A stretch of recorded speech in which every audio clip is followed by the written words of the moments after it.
August ಎಂದರೆ ಸ್ವತಂತ್ರ ಭಾರತದ ಪ್ರಜೆಗಳಾದ ನಾವು ಆಗಸ್ಟ್ ತಿಂಗಳಿನಾದ್ಯಂತ ಸ್ವಾತಂತ್ರ್ಯೋತ್ಸವವನ್ನು ಆಚರಣೆ ಮಾಡಬೇಕು ಅಂತ ಹೇಳಿ ನಮ್ಮ ಶಾಲೆಯಲ್ಲಿ ದಿನಕ್ಕೊಬ್ಬರಂತೆ ಆಗಸ್ಟ್ 1ರಿಂದ 15ನೇ ತಾರೀಕಿನವರೆಗೂ ಸಹ ಎಲ್ಲ ಶಿಕ್ಷಕರು ಒಬ್ಬೊಬ್ಬ ಸ್ವಾತಂತ್ರ್ಯ ಯೋಧರ ಜೀವನ ಚರಿತ್ರೆಯನ್ನು ಹೇಳಬೇಕು ಎಂಬುದು ಈ ಕಾರ್ಯಕ್ರಮದ ಆಶಯದ ಅಂಗವಾಗಿ ಮೊದಲಿಗೆ ನಮ್ಮ ಶಾಲೆಯ ಮುಖ್ಯೋಪಾಧ್ಯಾಯರಾದ ಯೋಗೇಂದ್ರ ಸರ್ ಅವರ ಸ್ವಾತಂತ್ರ್ಯ ಯೋಧರಿಗೆ ನುಡಿನಮನ. ಶ್ರಾವಣ ಮಾಸ ಅಂತ ಅಂದ್ರೆ ಹಬ್ಬಗಳ ಮಾಸ ಅಂತ ಕರಿತೀವಿ, ಹೌದಲ್ವಾ? ಹಬ್ಬಗಳ ಮಾಸ. ನಾಗರ ಪಂಚಮಿ ಬರುತ್ತೆ, ವರಮಹಾಲಕ್ಷ್ಮಿ ಹಬ್ಬ ಬರುತ್ತೆ, ಹೀಗೆ ಅನೇಕ ಹಬ್ಬಗಳು ಬರುತ್ತೆ. ಹಾಗೆಯೇ ನಮ್ಮ ಎಲ್ಲರಿಗೂ ಪ್ರಜಾಪ್ರಭುತ್ವದ ವ್ಯವಸ್ಥೆಯಲ್ಲಿ ಒಂದು ದೊಡ್ಡ ಹಬ್ಬ ಇದೆ ಶ್ರಾವಣ ಮಾಸದಲ್ಲಿ. ಯಾವುದು? ಸ್ವಾತಂತ್ರ್ಯ ದಿನಾಚರಣೆ, ಇಂಡಿಪೆಂಡೆನ್ಸ್ ಡೇ, ಅದಲ್ವಾ? ದೊಡ್ಡ ಹಬ್ಬ ಅದು. ಹಾಗಾಗಿ ನಮ್ಮ ಟೀಚರ್ಸ್ ಎಲ್ಲರೂ ಸಹ ಒಂದು ಯೋಚನೆ ಮಾಡಿದ್ದಾರೆ, ಸರ್ ಈ ತಿಂಗಳು ಅಂದ್ರೆ ಆಗಸ್ಟ್ ತಿಂಗಳಿನಲ್ಲಿ ನಾವೆಲ್ಲರೂ ಸಹ ಒಬ್ಬರೊಬ್ಬರು ಸ್ವಾತಂತ್ರ್ಯ ಹೋರಾಟಗಾರರ ಜೀವನ ಚರಿತ್ರೆಯನ್ನ ಒಂದು 5 ನಿಮಿಷ ಮಾತಾಡಬಹುದು ಅಂತ ಒಂದು ಯೋಚನೆ ಮಾಡಿ ಅದೊಂದು ಕಾರ್ಯರೂಪಕ್ಕೆ ತಂದಿದ್ದಾರೆ ಎಲ್ಲರೂ. ಹಾಗಾಗಿ ನಾವು ಆಗಸ್ಟ್ 1ನೇ ತಾರೀಕಿನಿಂದನೇ ಸ್ಟಾರ್ಟ್ ಆಗ್ಬೇಕಾಯ್ತು, ಪ್ರಾರಂಭ ಮಾಡ್ಬೇಕಾಯ್ತು. ನಾವು ಯಾವುದೋ ಒಂದು ಅನಿವಾರ್ಯ ಕಾರಣಗಳಿಂದ ಆಗಿಲ್ಲ.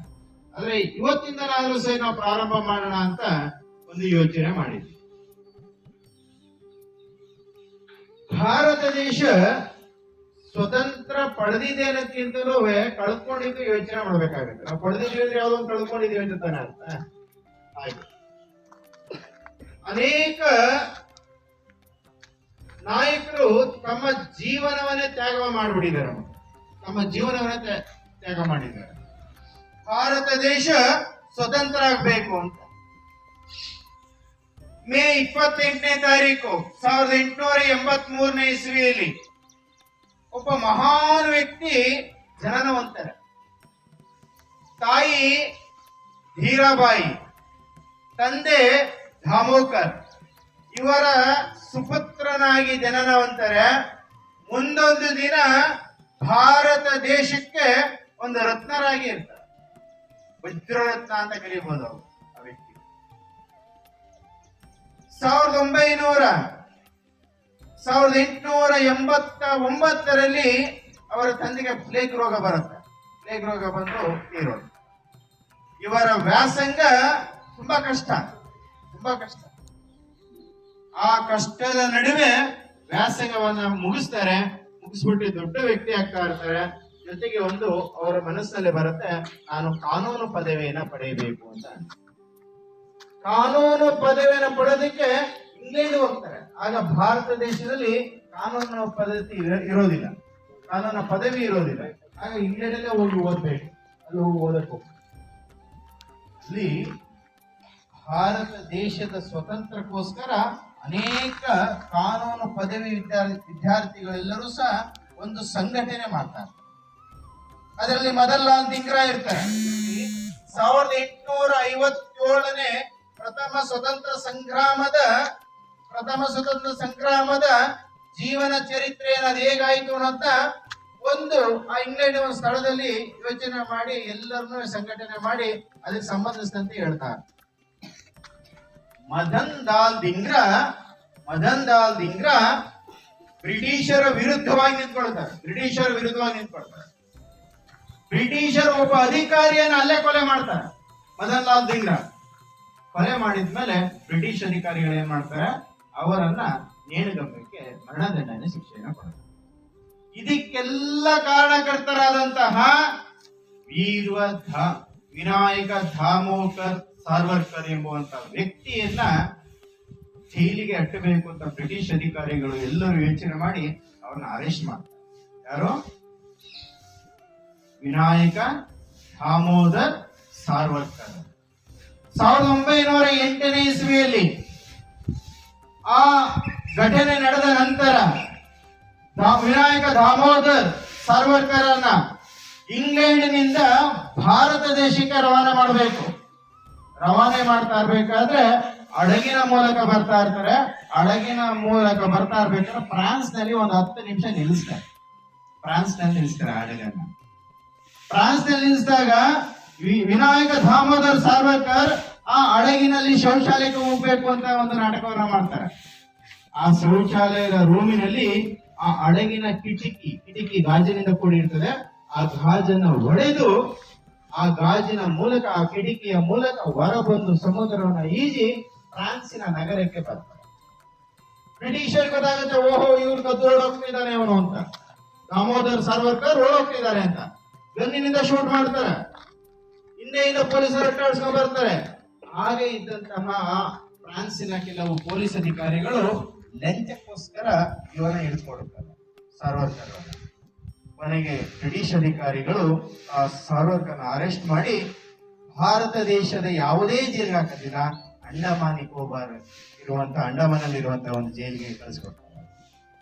ಅಂಡಮಾನ್ ಅಂತ ಅಂದ್ರೆ ಭಾರತ ದೇಶದಲ್ಲಿ ಸ್ವತಂತ್ರಕ್ಕೆ ಹೋರಾಟ ಮಾಡುತ್ತಿರುವ ಅನೇಕ ವ್ಯಕ್ತಿಗಳನ್ನ ಆ ಜೈಲಿಗೆ ಕೂಡ ಇಡೋದು. ಜೀವನದಲ್ಲಿ ಒಂದ್ಸರಿನಾದ್ರೂ ನೀವು ಅಂಡಮಾನ್ ಹತ್ರ ನೋಡ್ಕೊ ಬನ್ನಿ. ಜೈಲ್ಗೆ ಹೋಗ್ಬೇಡಿ, ಅಂಡಮಾನ್ ನೋಡ್ಕೊ ಬನ್ನಿ. ಆ ಅಂಡಮಾನ್ ಅಲ್ಲಿ ಇರುವಂತಹ ಜೈಲು 222 ರೂಮ್ಗಳಿದಾವೆ. ಆ 222 ರೂಮ್ಗಳು ಹೇಗೆ ಅಂತಂದ್ರೆ ಒಬ್ಬ ವ್ಯಕ್ತಿ ಮಾತ್ರ ಜೈಲಿಂದ ಬಾಗಿಲಿಂದ ಮುಂದೆ ಹೋಗ್ಬೋದು. ಇನ್ನು ಹೊರಗೆ ಒಬ್ಬ ವ್ಯಕ್ತಿ ಮಾತ್ರ ಕುಳಿತುಕೊಳ್ಳಕ್ಕೆ ಅವಕಾಶ ಮತ್ತು ಮಲಗಕ್ಕೆ ಅವಕಾಶ, ಅಷ್ಟು ಮಾತ್ರ ಜಾಗ ಇರುತ್ತೆ. ಕತ್ತಲಿಂದ ಕೂಡಿರ್ತದೆ. ಸಾವರ್ಕರನ್ನ ಅಂಡಮಾನ್ ಜೈಲಿಗೆ ಹಾಕ್ತಾರೆ. ಕರಿನೇರಳು ಅಂತ ಕರಿತೀವಿ ಅದನ್ನ. ಆ ಕರಿನೇರಳು ಪ್ರದೇಶವಾಗಿರ್ತದೆ. ಆ ಪ್ರದೇಶ ಅಲ್ಲಿರುವಂತ ಅನೇಕ ಸ್ವತಂತ್ರ ಹೋರಾಟಗಾರರನ್ನ ಜೈಲಿಗೆ ಇಡ್ತಾರೆ. ಸುಮ್ಮನೆ ಕೂರ್ಸಿರೋದಿಲ್ಲ ಅವ್ರನ್ನ. ಕಂಬಿ ಮೇಲೆ ಎಕ್ಸಾಂಪಲ್ ಇದೊಂದು ರೂಮ್ ಅಂತ ಅನ್ಕೊಂಡ್ರೆ ಗೋಡೆಗೆ ಸುತ್ತ ರೌಂಡ್ ಇರುವಂತ ಮೊಳೆಯನ್ನ ನೇತಾಗಿ ಕೈನಾಗ ಇಟ್ಬಿಡ್ತಾರೆ. ದಿನಗಟ್ಟಲೆ ಹಾಗೆ ನಿಂತ್ಕೋಬೇಕು. ಸಾವರ್ಕರ್ ಗಾಣದಿಂದ ಎಣ್ಣೆಯನ್ನು ತೆಗಿಬೇಕು. ಹಸುಗಳು ಸುತ್ತಾರ ಗಾಣತೆಗೆ ಎಣ್ಣೆ ತೆಗಿಬೇಕಾದ್ರೆ ಆ ತರ ದಿನಕ್ಕೆ 18 ಗಂಟೆ ಟೈಮ್ ಸುತ್ತಬೇಕು. ಹೀಗೆ ಅನೇಕ ಶಿಕ್ಷೆಗಳನ್ನ ಕೊಡ್ತಾ ಇರ್ತಾರೆ ಸಾವರ್ಕರ್ಗೆ. 1911ನೇ ಇಸ್ವಿಲಿ ಜೀವಾವಧಿ ಶಿಕ್ಷೆಯನ್ನ ಕೊಡ್ತಾರೆ. ಜೀವಾವಧಿ ಶಿಕ್ಷೆ ಅಂದ್ರೆ 25 ವರ್ಷ ಅಂತ ಒಂದು ಜೀವಾವಧಿ ಶಿಕ್ಷೆ. ಆಗ ಬ್ರಿಟಿಷರ ಕಾನೂನು 2 ಜೀವಾವಧಿ ಶಿಕ್ಷೆ ಕೊಡ್ತಾರೆ. 50 ವರ್ಷ ಆಗುತ್ತೆ.